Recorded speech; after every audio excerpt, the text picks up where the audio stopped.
So, reports in the Times about the UK government delaying its decision as to whether it is going to stop arms exports to Israel makes great sensational headlines. But what is the reality? What are the arms exports to Israel, and what does this mean? Well, when we look at it, anything that's exported that could be used in a weapon system, so dual use items as well as weapons themselves, require to go through the UK strategic export licensing system, under which all applications for license to export military equipment and related items are assessed against a set criteria. And those criteria that the UK apply are amongst the most stringent in the world. Do we sell bombs to Israel? No. Do we sell guns to Israel? No. Do we sell aircraft to Israel? No. Do we sell anything that goes bang and can kill people to Israel? No. It's a fallacy. So what is it that we are licensing when it comes to arms exports to Israel? Well, the majority of it are components. Components for the F-35 fighter, for example. Some of those are made in the UK. They're part of a global agreement with the United States that we can part manufacture pieces, which is why we get good deals in the United States when we buy the F-35s. And if anyone else buys the F-35s around the world, then the UK manufacturing and therefore UK jobs and UK taxpayer benefits from it because we manufacture the components.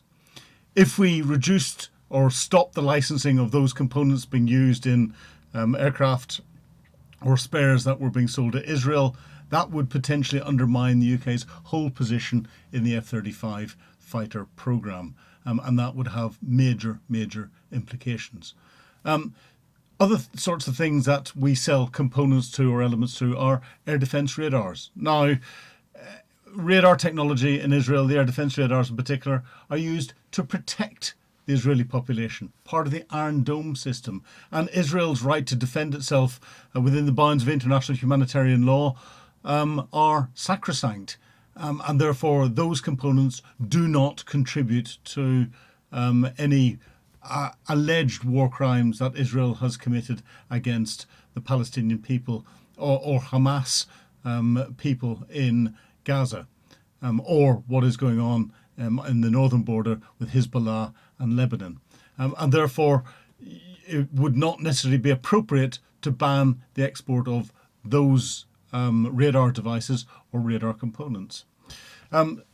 This has been looked at, and when we look at the numbers again, in December 2023, the then Secretary of State for Defence, Grant Shapps, said that UK defence exports to Israel were relatively small. It was about £18 million worth. That's not a lot in defence terms. That had dropped from 42 million in 2022. They re-emphasised that there's nothing that goes bang within that. Since 2008, the UK has licensed arms worth over £576 million to Israel, according to government data. But again, that is not significant.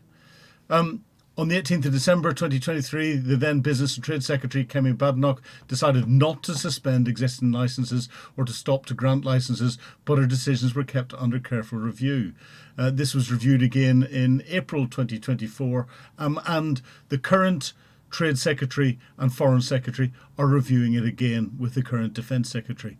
But what they're looking at is not necessarily bringing in a blanket ban of all export licenses and therefore arms sales to Israel, but looking at specific systems that may or may not have been used as part of the alleged accusations that have been levied against Israel for war crimes. So this is taking a deep dive into what those components are, in what weapon systems, and what those weapon systems will be used for, and if those weapon systems can be linked to any of the accusations that are put out there. That's quite a major piece of work, and that's why the current government has delayed making any decision with regard to the export of weapons to Israel. They're doing it from a logical perspective and not a political knee-jerk perspective. That's good.